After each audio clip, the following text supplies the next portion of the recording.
All right. I think we've got a consensus that it's time to start. Good afternoon.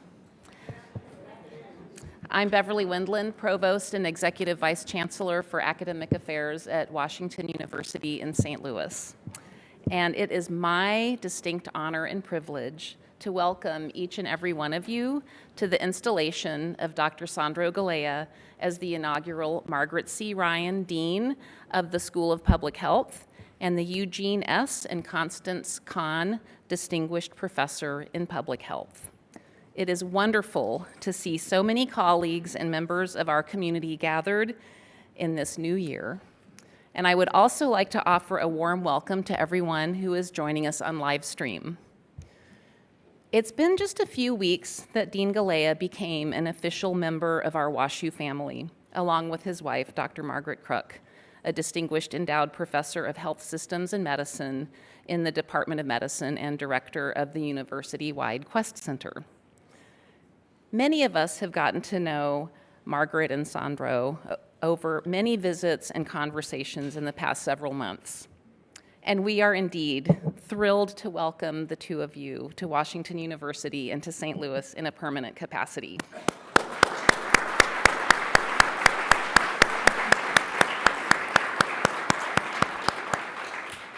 We are also delighted to have some additional special guests with us today.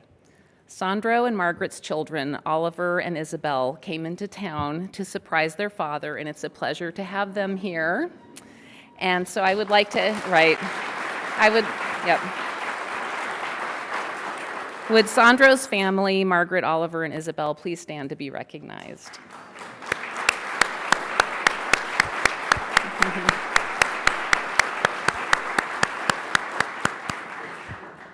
We also want to give a warm welcome to two of Tony and Ann Ryan's sons.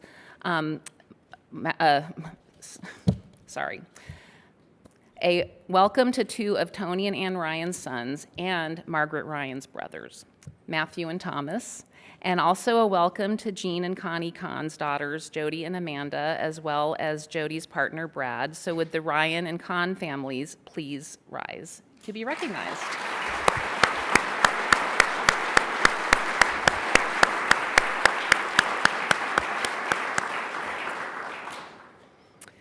All right. Installations really are one of my favorite events that we hold at the university. They offer a dedicated time for our community to celebrate exceptional scholars and scholarship, and to acknowledge the champions of our university who make it possible for us to recruit and retain world-class faculty and academic leaders. I want to extend my gratitude to Tony and Ann Ryan, as well as to Jean and Connie Kahn, for their transformative gifts in support of the first new school at WashU in a century, led by one of the world's most influential public health scholars. This ambitious endeavor comes at a time when we are taking stock of what we learned from the COVID-19 pandemic and also examining what we have left to learn. One lesson is apparent. The pandemic laid bare the social, environmental, and health inequities that exacerbate poor public health outcomes, and these must be addressed for the collective progress of our communities, our country, and our world. It's a challenge, yes, but at WashU, we don't shy away from complexity and big challenges. In fact, our Here and Next plan outlines our vision to be a global hub for solutions to the most complex issues facing our world. Our School of Public Health, under Dean Galea's direction, will most certainly bring us closer to that vision. The school will build on existing strengths in research, teaching, and clinical practice, while leveraging interdisciplinary and community collaborations, the best of innovation and discovery happening across our university and region, to advance meaningful and equitable solutions for a healthier world. I am encouraged and energized by our efforts and the opportunities to come. And I am grateful for Dean Galea's expertise and nuanced leadership, our donors' commitment, and the incredible team of faculty and staff who are hard at work to launch the School of Public Health at Washington University in St. Louis. Now I would like to welcome Chancellor Andrew Martin to the podium to introduce Tony and Ann Ryan.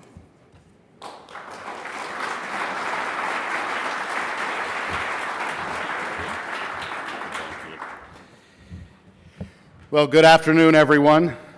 We are delighted that so many of you, as well as our honorees and members of their families, could be with us this afternoon. Today we celebrate not only the installation of Dr. Sandro Galea as a new dean and distinguished professor at Washington University, but also the launch of an ambitious project that will improve life and health for people here in St. Louis and around the world. Sandro has brought with him a spouse who is impressive in her own right, and we are thrilled that Dr. Margaret Crook will be joining WashU as a distinguished professor in health systems and medicine in the Department of Medicine and as director of the university-wide Quest Center. This center will address a number of new areas, most importantly, inequities in healthcare quality in the United States. Margaret, I extend to you a warm welcome and best wishes for your time here at WashU.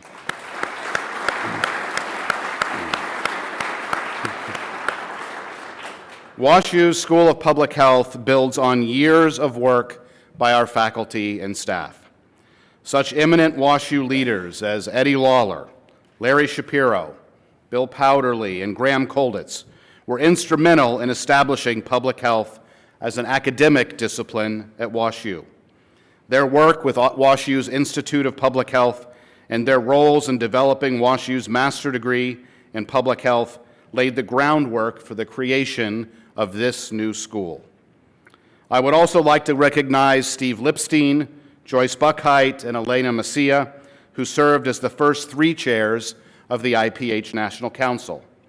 And I would be remiss if I did not mention my predecessor as Chancellor, Mark Wrighton, whose Citizen of the Year address more than 15 years ago laid out the vision for the IPH. Mark, thank you for joining us today.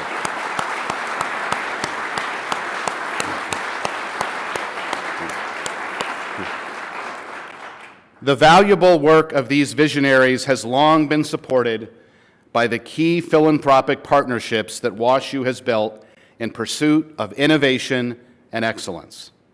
The university owes a debt of gratitude to Tony and Ann Ryan and to Eugene and Connie Kahn for their commitment to advancing our aspirations through their financial support of Dean Galea and the School of Public Health.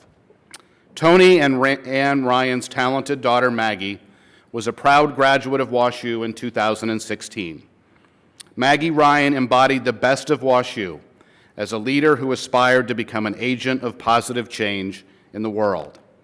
Sadly, Maggie died in a car accident just days after earning her bachelor's degree from WashU's School of Arts and Sciences.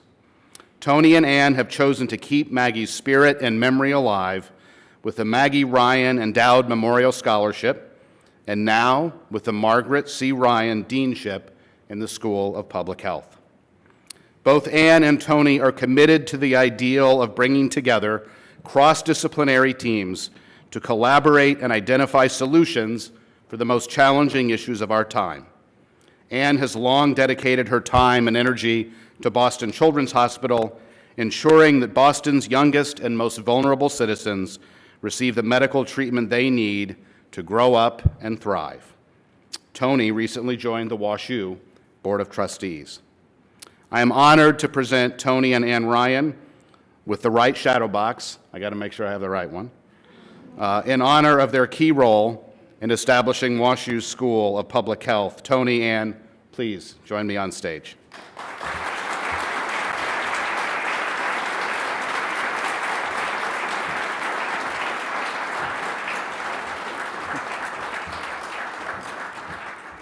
And Tony, it is my honor to present this shadow box to you. The medallion reads, the Margaret C. Ryan Dean, School of Public Health, in grateful appreciation presented to Tony and Ann Ryan, January 30th, 2025. Thank you both.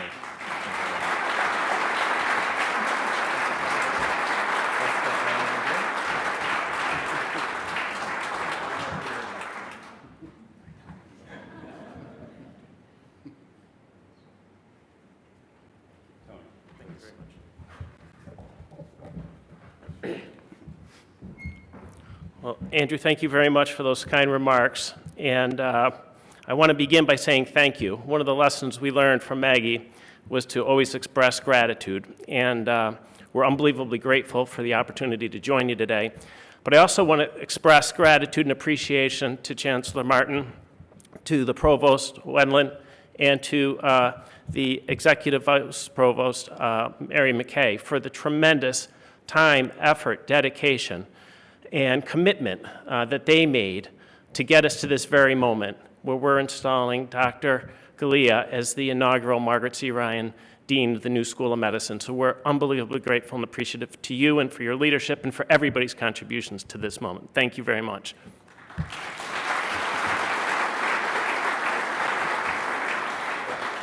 I also want to thank the Kahn family for endowing the professorship, the distinguished professorship in public health. This is another very important endorsement for this school and this opportunity, so thank you very much to the Kahn family as well.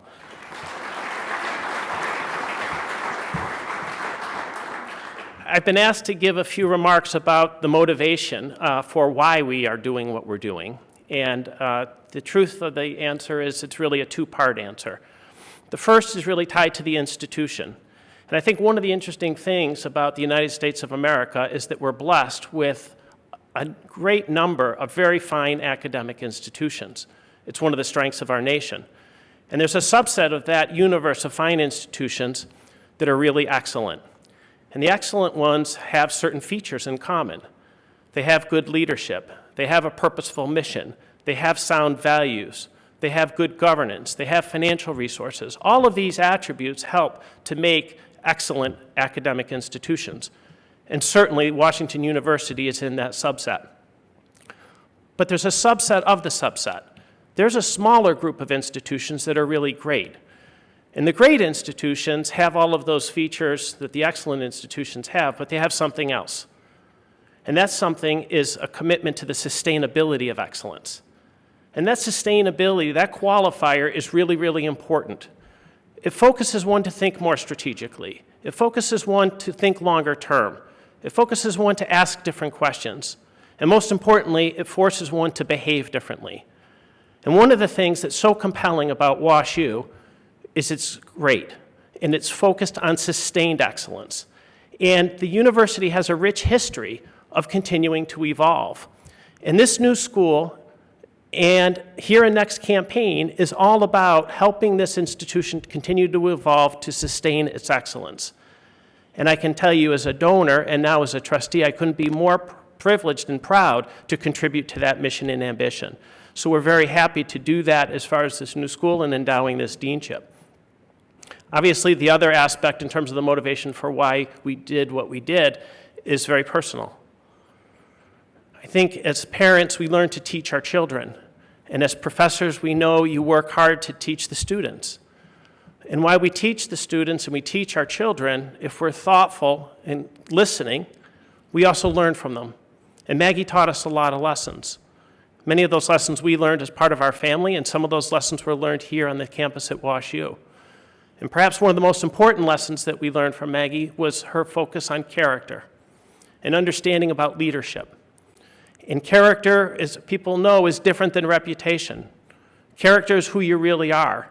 And she would say it gets defined by the actions you take, the decisions you make, the accountability you assume, and the leadership you provide. And so as we thought about the opportunity to make a contribution, it was for a leadership opportunity in terms of a deanship. And her focus was on public health. And so there was no amount of thinking. We were very excited about the opportunity to make this contribution and commitment to the university.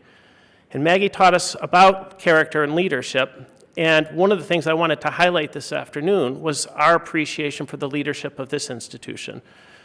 It's Chancellor Martin's leadership and character in terms of deciding in the first time in 100 years to create a new school for this university and to create a school that fosters and facilitates the collaboration and coordination by every single school within the entire university, and think about the potential and the impact that that can have. And obviously, Dean Galea, we're very proud of you and your leadership. And we saw that on evidence yesterday during the assembly series. And it's not just your acumen, your skill, and your experience. We're also unbelievably impressed and grateful for not just what you're going to do, but for how you're going to do it. And to build a community to foster that collaboration and communication and coordination and leverage for shared success across the entire university. And obviously for Maggie, we're unbelievably grateful to her for all that she contributed in terms of her leadership, both here on campus and as part of our family. And one of the things that you said yesterday, Dr. Galea, was that the issues in public health are hard. And I kind of smiled to myself when you were saying that because I was thinking of Maggie. And I thought she'd like that. She liked hard challenges. And she had a saying that I'll find a way or I'll make one. And so on behalf of the Ryan family, we look very much forward to seeing how the entire university contributes under your leadership with the new School of Public Health to find ways and make ways to improve the public health of all children and adults locally, nationally, and around the world. So thank you very much for this opportunity, and we look forward to all that's ahead.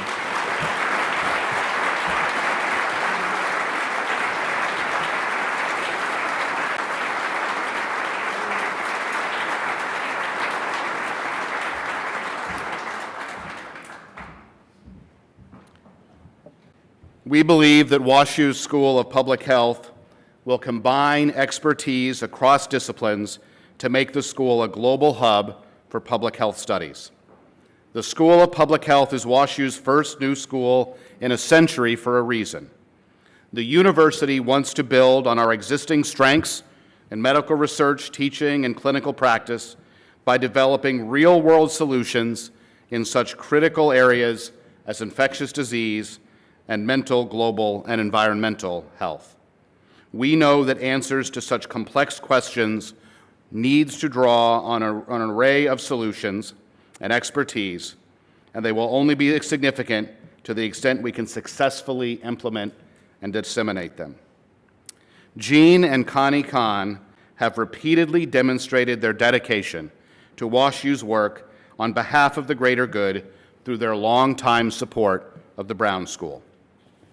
The Kahns have previously endowed the Eugene S. and Constance Kahn Family Professorship in Public Health and the Kahn Leadership Program in Public Health and Social Work. This program in particular served as a precursor to the School of Public Health, given its emphasis on the intersections between public health and social work. Over the years, Eugene has served on WashU's Board of Trustees, the IPH National Council, on the board of Barnes Jewish Hospital, and currently serves as the Danforth Circle Chair for the Elliott Society. Connie is an honorary member of the Women's Society of WashU, along with numerous other roles in this area's cultural and charitable organizations. I am pleased to present this shadow box to Eugene and Connie Kahn for their role to provide increased support for Dean Galea's strategic goals at the School of Public Health through the Eugene S. and Constance Kahn Distinguished Professorship in Public Health. Eugene, Connie, would you please join me?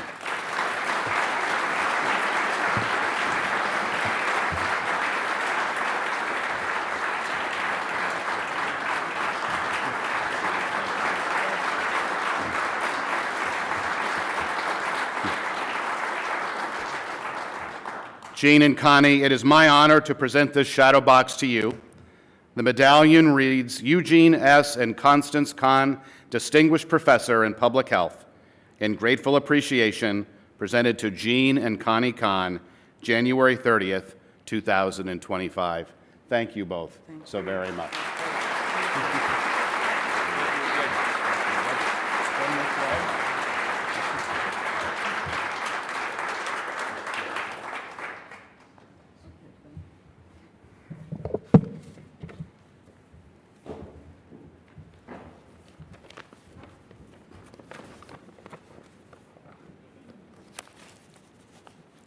Thank you for those kind words, Andrew, and good afternoon to everyone.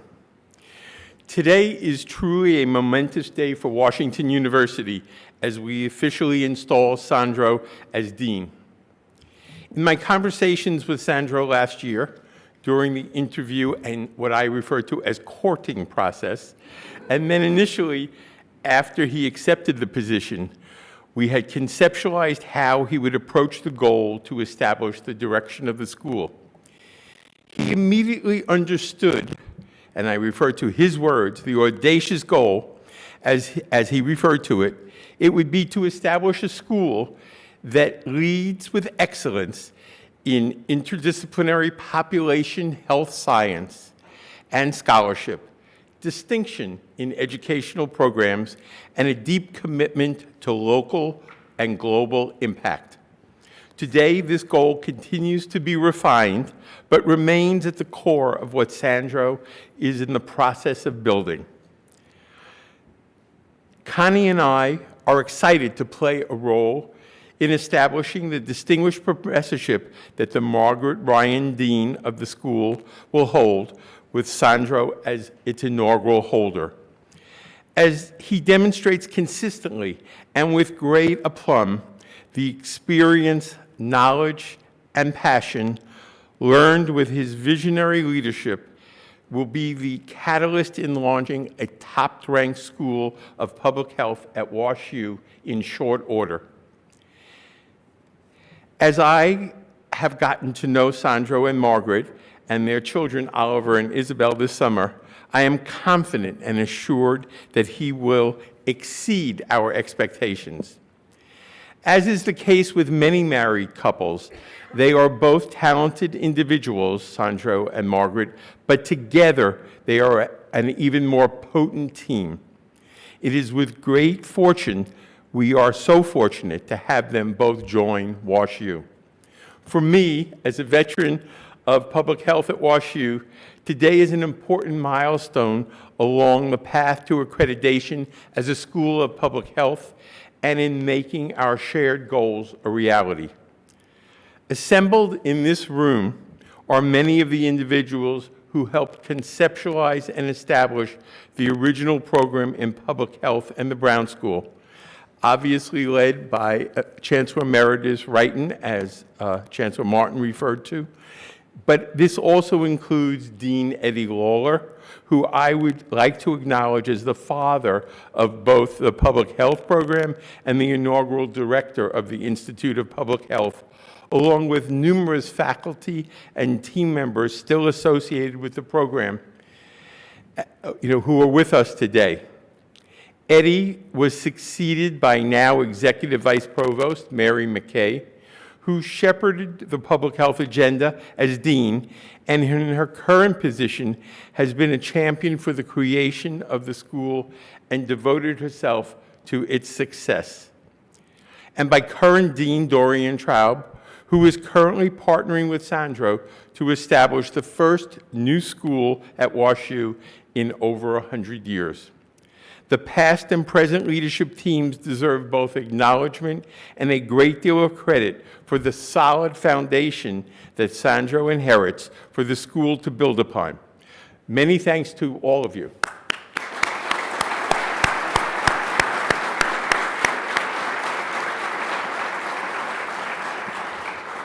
As a long-serving trustee for over 26 years, I want to acknowledge the leadership of Chancellor Andrew Martin and Provost Beverly Wendland, who have brought their own style and passion to WashU. As we began the search for the next chancellor more than 6 years ago, we set out to bring a leader who would prepare WashU for the second half of the 21st century. By all accounts, Andrew and his leadership team are hard at work to accomplish this and much more. Beverly is truly the ideal of what a provost should bring to a university. She is driven to bring WashU to new academic heights. She also represents the type of individual Andrew believes is integral to our success. During the COVID period, she championed the creation of our Here and Next strategic plan, which we are hard at work implementing. Central to the plan is establishing a school of public health as one of the ways for WashU to champion society's greatest needs. This multifaceted goal represents what an outstanding research university must embody as their reason for being. Also with us today is the Kahn family professor, Matt Kruder, the first professor created when the public health program at the Brown School over 10 years began. We are elated to have both professorships held by such distinguished individuals, both who will help drive the university and society's public health agenda. The Kahn family's involvement at the university has become my passion at the intersection of public health, social work, policy, and healthcare. We are committed to seeing WashU take and sustain leadership positions in these disciplines as we try to leave the world, the nation, and our community a better place. I am certain that Sandro's plan will deliver on the School of Public Health's agenda with these 4 key tenets: a new philosophy, an innovative approach, a research-driven decision-making environment, and a strong interdisciplinary effort through all 9 schools. This builds on and complements the work previously accomplished by the Brown School. Today, Hillman Hall and the Clark Fox Forum is filled with champions, supporters, contributors, and team members who will make our dreams a reality, hopefully in short order. It is our pleasure to be here today with Dr. Sandro Galea as we install him as the inaugural Margaret Ryan Dean and Kahn Professor in Public Health. We support him and WashU in this worthwhile and purposeful endeavor.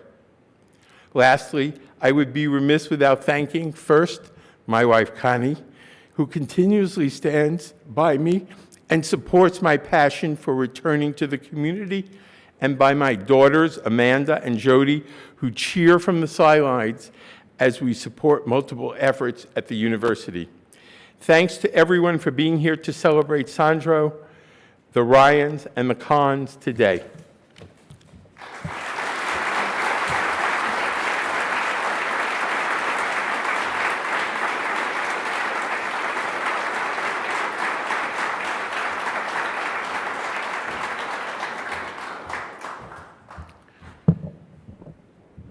I'm David Perlmutter, Executive Vice Chancellor for Medical Affairs and Dean of the School of Medicine, and it's just an incredible honor for me to be here at the very inception of the School of Public Health of Washington University, and to be the one to talk about the academic credibility of Dr. Sandro Galea.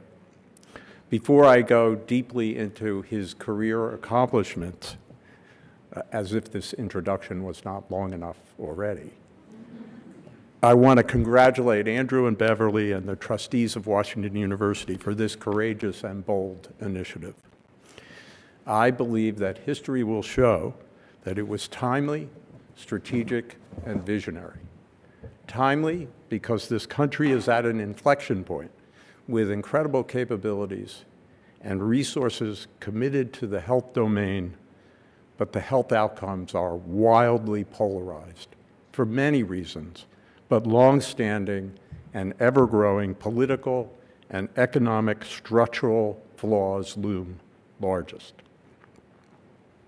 Strategic because it builds on unique capabilities here at WashU and in St. Louis in biomedical and translational research, unparalleled capabilities that have been assembled, honed, and leveraged over decades of investment, as well as talent, leadership, and a history of success in the area that we call implementation science. Visionary because the focus on public health sciences and workforce development can complement these strengths in a way that leapfrogs others around the country who have been in this space before WashU.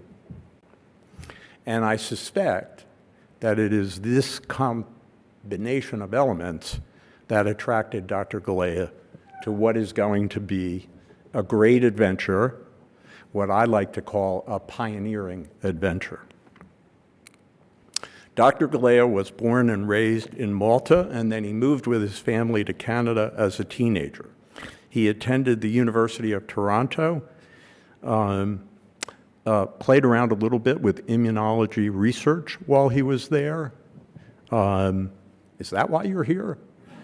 And then went on to medical school and emergency medicine resident training, also at University of Toronto, sandwiched around a family medicine residency at McMaster, run by McMaster University. In 1999, he completed master's studies in public health at Harvard and then his doctorate at Columbia School of Public Health. After several years on the public health faculty at Columbia, he moved to the University of Michigan School of Public Health and became director of the Center for Global Health there in 2009. In 2010, he was recruited back to Columbia as the chair of the Department of Epidemiology, and then in 2015, he took on the challenge of Dean of Public Health at Boston University. Dr. Galea is a world-renowned epidemiologist. As I was pulling together these remarks, I forced myself to look up the definition of epidemiology, something which I thought I knew, but I had to force myself to look up, and it's important for me to quote to you from Wikipedia.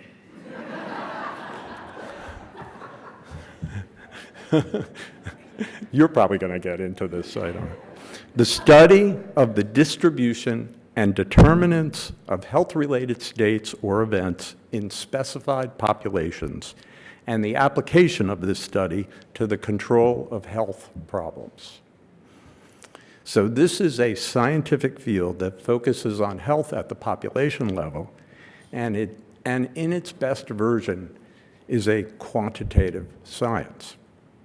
The quantitative part is really incredibly important. And I want to mention that this is an area for which WashU has had limited focus outside of cancer epidemiology. Dr. Galea's research efforts have focused on the mental health consequences of conflict and mass trauma, including terrorism, firearms, and other forms of violence, as well as natural disasters. He has carried out groundbreaking studies on post-traumatic stress disorder and depression. During his PhD at Columbia, Dr. Galea carried out a historic study published in the New England Journal of Medicine on the psychological sequelae of the September 11th terrorist attacks in New York City that showed an extraordinarily high rate of PTSD. And it was done in such a way that it revealed a gradient the closer the population was to the World Trade Center neighborhoods. He has gone on to characterize the impact of many other disasters. In 2010, in a study published in the Proceedings of the National Academy of Science, his team showed that PTSD was associated with epigenetic changes, and those changes reflected a depressed immune function and susceptibility to infection. This research has been part of a revolution in understanding that trauma, whether it be physical or mental or environmental, causes epigenetic changes, and that we know that there is overlap in those epigenetic changes between PTSD and asthma and obesity, and that these epigenetic changes can be passed down to multiple generations as it is inherited in a classical way. And so there is a whole new world of conception of what is nature and what is nurture, what is genetic and what is environmental, that has profound implications for the work that we do in health and medicine. And as you can tell, this area of his work is my personal favorite, and I believe he can take it to a very exciting new level here because of the extraordinary talent that we now have in epigenetics in our Department of Genetics, and how we are organized to tackle personalized medicine through the Center for Translational Bioinformatics in the McDonald Genome Institute and in the Institute for Informatics. In addition to these and many other foundational studies of PTSD and depression, he is the author of 24 books. Dr. Galea has a long history of competing for major grants from NIH, CDC, and the most significant foundations that fund public health research. And these things are important as he engages to build the grant funding culture of the new school. He currently serves as editor-in-chief of JAMA Health Forum, a preeminent health policy journal. He has had many leadership roles in both local and national organization, Board of Association of Schools and Programs of Public Health in Boston, past president of the Society for Epidemiological Research. He was elected to the National Academy of Medicine in 2012 and also serves on the World Health Organization and the World Economic Forum. I hope you can see how all of these things make him the very special person for the pioneering adventure we are celebrating today. Please welcome the inaugural Margaret C. Ryan Dean of the School of Public Health and the Eugene S. and Constance Kahn Distinguished Professor in Public Health at Washington University, Dr. Sandro Galea.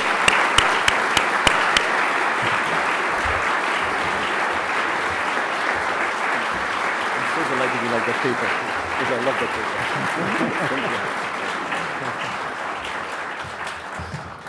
Thank you very much, David. Sandro, WashU extended our invitation for you to take this new role because you are one of the world's most influential scientific voices in the field of public health. We are honored that you responded to our call. You have become a preeminent leader in public health because you deeply understand the links between physical health and mental well-being. Your research demonstrates the serious behavioral health repercussions felt by those who live through conflict and trauma. Your work has also connected the dots between health and social disadvantages of poverty and the lack of education. As I look at the many conflicts and inequities around the globe, and here in our own nation, I know that your knowledge and expertise will prove more and more important in the years ahead. WashU welcomes you to our faculty, and we pledge our support to you as you help us shape the thought leaders of tomorrow at the new School of Public Health. It is now my pleasure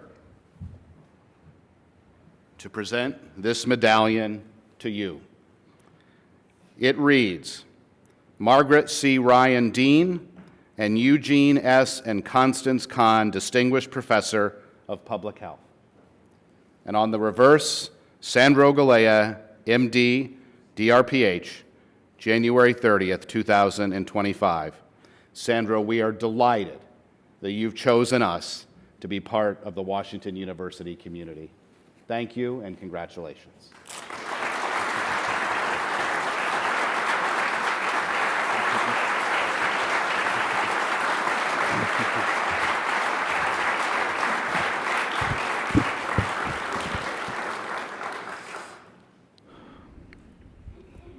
Wow, no pressure.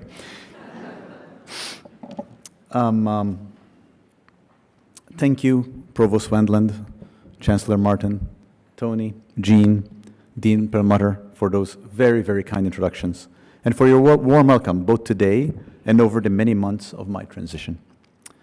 Trustees, Chancellor Martin, Provost Wendland, Executive Vice Provost McKay, fellow deans, students, faculty, staff, and friends of the university, thank you for being here. It is a tremendous honor to be installed today as the Margaret C. Ryan Dean of the School of Public Health and the Eugene S. and Constance Kahn Distinguished Professor in Public Health. I am particularly honored that the family of Maggie Ryan, her parents Tony and Ann, brothers Matthew and Thomas are with us today, as are Gene and Connie Kahn, and their family, Amanda, Jody, and Brad. I could not feel more blessed that you are with us all today. I could not be happier to have here with us Dr. Margaret Crook, with whom I have long been on a life journey that brings us in this phase to this wonderful community, together with our children, Oliver, Luke, and Isabel Tess. While I stand here as inaugural Dean of the School of Public Health, I am very much aware that I am much less building something new than I am building on and extending the extraordinary work that has come before me over many decades. That work was done by many of the people in this room. There are too many of you to mention by name, but to everybody here who has done so much to lay the groundwork for the school we are building, thank you. I came to St. Louis because I felt, and continue to feel, that the university's long history of excellence in health science and scholarship and practice, its position at the heart of the country, and its commitment to local and global impact makes this a perfect place to take the next step in this decades-long work and to start, as we are doing, a School of Public Health. Thank you for the privilege of being part of the journey. And to everyone here, thank you for your warm welcome to the WashU community, for everything that you do every day to make this university a special place. It has been, over the past year, a real joy to get to know so many members of the WashU community and to feel the genuine enthusiasm and energy for the mission of health here. And we are going to need that energy. We are gathering today in challenging times. We are entering a post-COVID era in which we have seen a decline in the public's trust in science and public health. A new administration has assumed power in Washington, promising to disrupt much, including many structures that matter for health. Powerful global trends such as climate change, artificial intelligence, urbanization, aging populations, the forces of war and conflict, the ongoing threat of infectious disease have made this an uncertain time. But with uncertainty comes opportunity. Disruption can destabilize, but it can also yield the makings of a better world. It is leadership in health that is going to help us in the coming years navigate challenges while recognizing and seizing opportunities. And it is through that lens, therefore, that I would like to talk a bit today about leadership for health and how, from my perspective, WashU is ideally positioned to so lead locally, nationally, and globally. I'm going to start with a definition. Alan Keith defined leadership as, quote, ultimately about creating a way for people to contribute to making something extraordinary happen. I have always liked that definition. Leadership is not about any one person. It is about creating a community of leaders who use their talents to make something extraordinary happen. Now, I've had the privilege of working with many exceptional leaders over the years, and I have learned much from many of them. But some of my most vivid lessons came from witnessing at a young age a failure of leadership, one that had a significant effect on the trajectory of my life. As you heard, I was born and raised in Malta, a small, very small island country in the Mediterranean. I was always interested in health, and at the time, in that place where I was growing up, health meant medicine. So I decided to become a doctor. But I actually could not become a doctor, because in order to become a doctor, my family had to leave Malta. At that time, this is in the 1980s, Malta was undergoing a period of enormous political and social instability. It was the time Dom Mintoff, the prime minister at the time, had instituted a range of reforms, including the creation of a welfare state, improved conditions for workers, constitutional protections for human rights, and other excellent progressive social policies. But he also practiced politics irresponsibly, relying on authoritarian tactics and a cult of personality. His time in office divided Maltese society, divisions that turned violent. This instability brought Malta to a state of near collapse, which led my family to leave the country in the 1980s. We immigrated to Toronto when I was a teenager, and there I went to university, eventually became a doctor. My medical career took me various places, including to Somalia as part of Doctors Without Borders. Now, this was around the time of Black Hawk Down, you may have seen the movie, and doctors were badly needed in the country. I felt every day I was making a difference. But I also became frustrated. I was helping people, yes, but each time I set a bone, stitched a wound, or prescribed a treatment, someone new would quickly take the place of the patient in front of me. And I began to feel like I was drowning people out of a river, No matter how many I saved, there were always more. I found I was no longer satisfied with pulling people out of the river, and I wanted to know what was throwing them in the river to begin with. So I moved to America to study public health, because at the time, this is now the turn of the century, there was really the only place where excellent graduate schools of public health were available. And Margaret and I have been here ever since, and our children were born here. Now, when I moved to this country to study public health, I actually knew very little, next to nothing about public health. I was a doctor with pretty classical training in medicine at a time when medical schools were far less open-minded than they are now. So while I had been in medicine for more than a decade by then, my understanding of public health was very limited. I have tried to make up for that in the past 25 years by being fully immersed in public health. And the longer I am in public health, the more I have found myself trying to understand what we do through the use of metaphor. So I would like to offer a story. It is the story of a soccer team. Now, soccer is my favorite sport. I've been watching and playing it since I was a child. For those of you who do not know soccer, I am sorry. Let me explain how the game works. So the game has 11 players on one side and 11 on the other. 10 of those players can only use their feet, which is why the game is properly called football.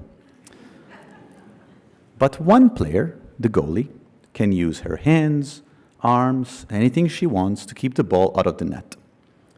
And you want to have a very good goalkeeper to do just that. But what do you see when you watch a professional soccer match? What you see is that the goalie is not behaving like someone who thinks of themselves as being at the center of the game. In fact, a good goalkeeper is often standing in front of her net, yelling at her teammates something to the effect of, "Keep the ball away from me." Now, why does the goalkeeper do this? She does so because she is meant to be the last line of defense. If the other players are doing their jobs, the ball will rarely come to the goalkeeper. When she is forced to make a save, the team has already, on some level, failed. And often, because the net in soccer is very big, when balls do go the goalkeeper's way, they often do go in, and her team loses. Now, what does this have to do with health? Well, the players on the field are the world around us. They are the cleanliness of our air and water, our access to nutritious food, our education, the safety of our neighborhoods, livable wages, the conditions of social and economic justice. When these factors are optimized for health, we live long, healthy lives. When they are not, we get sick. The goalie is medicine. We need excellent medicine, just like a soccer team needs an excellent goalie. But to live long, healthy lives, we also need a world that generates health, that knits together the work of medicine with the work of social work, engineering, architecture, design, law, the humanities. All the pieces that, incidentally, make a great university, and they are all the elements that shape our world. And that is how I see the role of public health. Public health is the work of engaging with the full set of conditions that create our world to ensure they are optimized for health. These conditions were not optimized for health in the Malta of my youth, and the country very quickly became a very difficult place to live, thrive, and be healthy. I think and hope that on hearing that story, we can all agree that creating a world where we can all live long, healthy lives is worth the effort indeed. And creating such a world requires leadership. Not leadership on the part of one person standing on a podium or a small group of people, but leadership on the part of everyone with an interest in building a healthier world, across all disciplines, and coming closer to home, across all schools and programs in a great university. So then let me turn to the heart of my talk. How can leadership help create a healthier world in this moment? How can such leadership manifest, in particular, during a time of turbulence? And relevant to our mission, how can leadership help catalyze the forces that need to come together, bring together the disciplines and perspectives to field a winning soccer team, to create health for all? Inspired by an old mission statement from the Milbank Fund, a group I have worked with over the years, I suggest there are 5 ways in which we can lean together into leadership for health. First, leadership should be focused on the future. Public health is not something we do for the present alone. Now, sometimes it is hard to focus on the future. The present can be disturbing and distracting. And yes, we want a healthier world for ourselves today. But as, or more importantly, we want a healthier world for future generations. Leadership in health should be relentlessly focused on what is next, on the forces and trends emerging today to shape tomorrow. We should be thinking in terms of decades and centuries. We should constantly be asking, what is going to affect health in the coming years? What are the ideas, trends, technologies, and social movements that will matter most going forward? Such questions can be easier asked than answered. It can be hard to separate the signal from the noise. And make no mistake about it, ours is a noisy era, particularly perhaps the past few weeks and months. But leadership requires vision, and it is on all of us as leaders to cultivate a vision, in Yeats' phrase, of what is past or passing or to come. This aligns with the mission of WashU, a place that has always focused on the future. It is fitting that the university strategic plan is called Here and Next. We are focused on the here and now, but always with an eye towards what is next. Public health at WashU has long maintained an emphasis on the value of public health, and those same values will continue to inform everything that we do. Second, leadership should be attuned to the needs of the many. Creating a healthier world means creating a healthier world for all, not just some. There's a saying we all know, a rising tide lifts all boats. That's true, but we also know that some boats rise higher than others. As long as this is so, the work of public health is not done. We aspire to the world where no one is excluded from the conditions that support a healthier life. It is not enough to build a world where 75% of the population is healthy, or 85%, or even 95%. Our goal should be 100%. Now, I realize that's a radical vision, but the role of leadership, what we are talking about here, is to keep such a vision in view as we navigate the complexities of the moment. We see the need for this right here in St. Louis, a city with deep inequities in health and access to opportunity. Like most American cities, there are parts of St. Louis that are home to incredible privilege, and there are parts where basic opportunities remain elusive. It is our job, if we are to be leaders in health, to work to end these inequities, not just in St. Louis, but throughout the country and throughout the world. Third, leadership should be inquisitive. We should be willing to ask questions, even when their answers may be uncomfortable. At WashU, we are an academic community that has embraced this principle of inquisitiveness. Asking questions has taught us much about the world and how it works. But we do not know everything. Far from it. We have blind spots, areas where our information is incomplete, where we don't know what we don't know. We should have the humility to recognize this and keep asking questions, mindful there is always more to learn. I have long appreciated what the great film director Akira Kurosawa said when he was 80 years old and he accepted an honorary Academy Award for his legendary career. And he said, I quote, "I'm a little worried because I don't feel I understand cinema yet. I really don't feel I have yet grasped the essence of cinema. Cinema is a marvelous thing, but to grasp its true essence is very, very difficult. But what I promise you is that from now on, I will work as hard as I can at making movies, and maybe by following this path, I will achieve an understanding of the true essence of cinema and earn this award." When he said those words, Kurosawa had made some of the most influential films of all time. His humility reveals a truth that perhaps helped him be such a leader in his field. Excellence means remembering that there is always much more to learn. Fourth, leadership should be principled in pursuit of a radical vision of a healthier world, one founded on a basis of justice, equality, and inclusivity. Keeping faith with this commitment means engaging with parts of our society and history that may be holding health back, even when this engagement is uncomfortable. In the US, for example, health is inextricable from the history of racism that has created significant health gaps between black and white populations. Leadership is, in part, the work of keeping us focused on these uncomfortable realities and the injustices they reflect. It is also the work of calling out our own field when we stray from foundational principles. There are times when public health has not lived up to its ideals, when it failed to address injustices, or worse, participated in them. We should recognize this and commit to doing better, the lessons of the past informing the work of the present.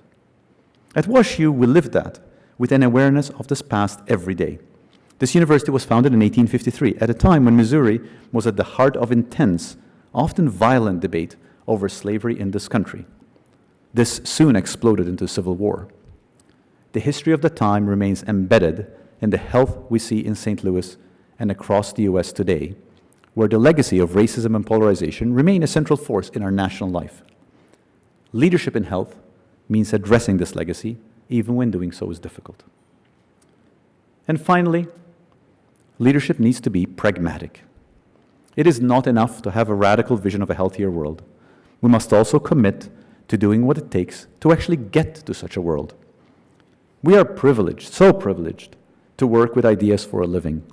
But ideas, while a necessary condition for progress, are by themselves not enough.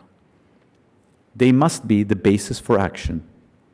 Such action should be pragmatic, always attuned to what is possible in the moment.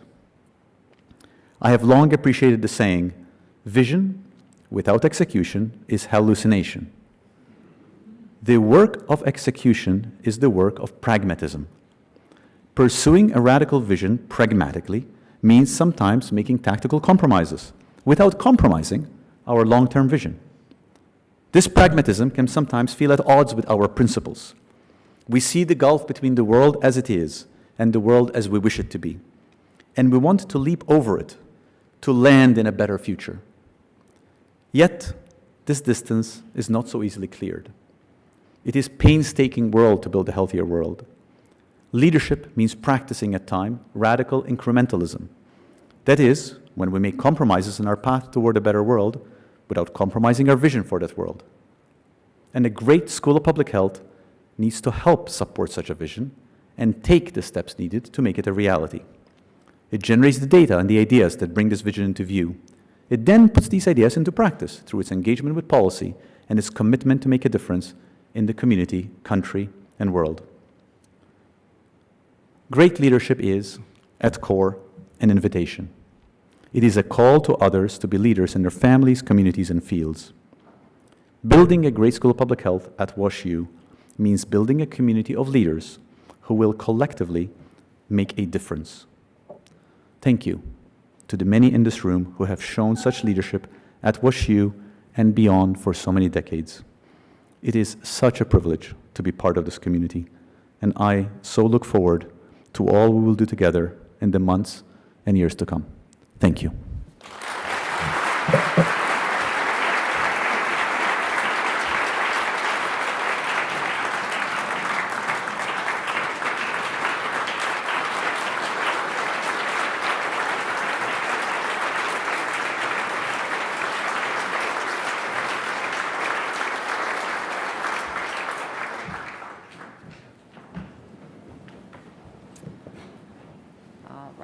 Well, thank you so much, Dean Galea, for that compelling presentation. And also thank you for all of the remarks by our series of speakers today. So Andrew, Tony, Eugene, Dean Perlmutter. I feel like we're on a roll here, so it feels pretty fabulous. And this whole, my button here says it's Sandro Week. We've had a number of events going on for Sandro, and all of this celebration and recognition of the potential that establishing this new School of Public Health holds for the benefit of so many. You know, all of this clearly demonstrates why you are the right leader, and we're so pleased that you decided to join us here and to help Washington University advance our commitment and to advance global health and to make a real difference in public health. I want to thank again our donors, Tony and Ann Ryan, and Jean and Connie Kahn, for your generosity and for your belief in the impact that we can all make together.